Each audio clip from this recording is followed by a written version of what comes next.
नमस्कार। हिमाचल सरकार का एक और कारनामा, एचपीटीडीसी के होटलों को बेचने का नया फरमान गत 8 जुलाई 2025 को सामने आया है। इसमें प्रदेश के 14 प्रतिष्ठित होटल रेस्टोरेंट्स को बेचने का फरमान संचालन व रखरखाव के नाम पर गत माह की 28 जून 2025 की कैबिनेट में पास हो गया था, जिसकी जानकारी को प्रदेश की जनता से छुपाया गया है और यह सीधे तौर पर हिमाचल प्रदेश में संवैधानिक संकट को दर्शाता है। जो जनता के हित में कैबिनेट में चर्चाएं होती हैं, उसकी जानकारी मीडिया को क्यों नहीं दी गई और अब एमडी टूरिज्म को कॉरपोरेशन की बीओडी में प्रस्ताव पारित करने के लिए दबाव दिया जा रहा है, जबकि एचपीटीडीसी एपेक्स बॉडी है, स्वयं स्वायत्ता प्राप्त संस्थान है, सभी निर्णय लेने के लिए संवैधानिक तौर पर अधिकृत है, उस पर दबाव डालना गैर कानूनी है, असंवैधानिक है। ये आदेश उस समय आए हैं और भी महत्वपूर्ण हो जाता है जब पूरा प्रदेश आपदा प्रभावित क्षेत्रों की ओर देख रहा हो, मीडिया का ध्यान भी आपदा राहत की ओर हो। ऐसे समय में सचिवालय से निकली सरकारी आपदा एचपीटीडीसी पर आ गिरी है और यह प्रमाण पत्र है कांग्रेस की अंतर्कलह का, जिसमें आधे मंत्री अनुपस्थित रहते हैं इनकी कैबिनेट मीटिंग से, जिस पर रघुवीर सिंह बाली को भी अपना पक्ष स्पष्ट करना चाहिए। अगर सब कुछ सामान्य है तो पहले एचपीटीडीसी की गवर्निंग बॉडी ने सरकार को प्रस्ताव क्यों नहीं भेजा? एक और, पर्यटन को बढ़ावा देने के लिए सरकार दावे करती है। गत 6 जनवरी 2025 को, यानी कि 6 माह पूर्व, पर्यटन विकास निगम की बैठक की अध्यक्षता करते हुए मुख्यमंत्री जी ने 11 संपत्तियों के जीर्णोद्धार के लिए 250 करोड़ रुपए स्वीकृत किए थे। पर्यटन विकास पर 2415 करोड़ रुपए आधारभूत ढांचे पर खर्चने की घोषणा की थी। लेकिन 6 महीने में ऐसा क्या हुआ कि गत 8 जुलाई 2025 को 14 होटलों को बेचने की नौबत आ गई।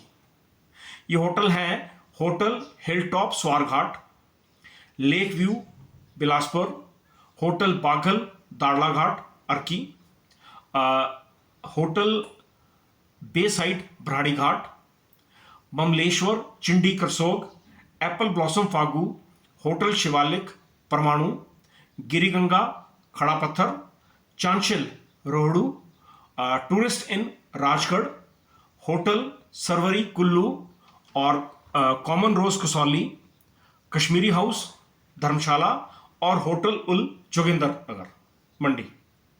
अधिकृत होटल कांग्रेस विधायकों के विधानसभा क्षेत्र के हैं या मंत्रियों के विधानसभा क्षेत्र के हैं, जो अपने विधानसभा क्षेत्र का उद्धार करने में नाकाबिल हैं। वो प्रदेश का क्या करेंगे, विचार करने का विषय है। जबकि नवंबर 2024 में निगम और सरकार न्यायालय में लड़ रही है। 22 नवंबर को एकल पीठ ने 18 होटलों में से 9 होटलों को 31 मार्च 2025 तक चलाने की अनुमति दी थी, लेकिन जिन 18 होटलों को बंद करने का फरमान सरकार ने पूर्व में सुनाया था, यह 14 होटल उनसे अतिरिक्त हैं, अर्थात 32 पर्यटक विभाग की संपत्तियां खतरे में हैं। पालमपुर यूनिवर्सिटी, पर्यटन के नाम भूमि विवाद सर्वोच्च न्यायालय पहुंच गया है। पूर्व के इतिहास पर नजर डालें तो 1 सितंबर 2023 को अध्यक्ष पर्यटन विकास निगम आरएस बाली ने कहा था कि 3000 करोड़ की योजना सरकार 5 करोड़ पर्यटकों को अपनी ओर आकर्षित करने के लिए हिमाचल में बनाएगी।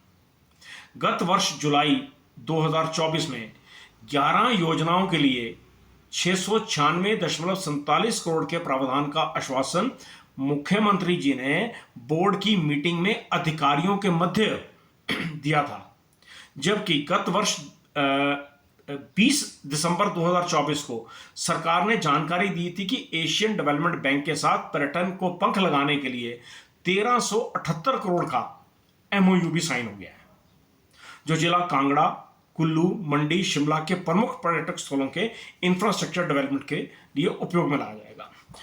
रोलर स्केटिंग रिंग्स से लेकर के वेलनेस सेंटर, होटल के कायाकल्प पर जोर दिया जाएगा। Hydro tourism, tea garden, mobile food vans, पर्यटक विभाग के होटलों को स्विगी जोमेटो से जोड़ने की बातें कर रहे थे। बुकिंग के लिए पर्यटन वेबसाइट्स और अंतर्राष्ट्रीय वेबसाइट्स पर पर्यटकों को हिमाचल आने के लिए आकर्षित करने के लिए डायलॉग समाचार पत्रों में सुर्खियां बन रहे थे। उपरोक्त 8 जुलाई को पत्र के बाद बयानजीवी सरकार का एक नया शगुफ्ता ONM संपत्ति सरकार के नाम रहेगी, लेकिन निगम के कर्मचारी प्राइवेट सेक्टर को दे दिए जाएंगे।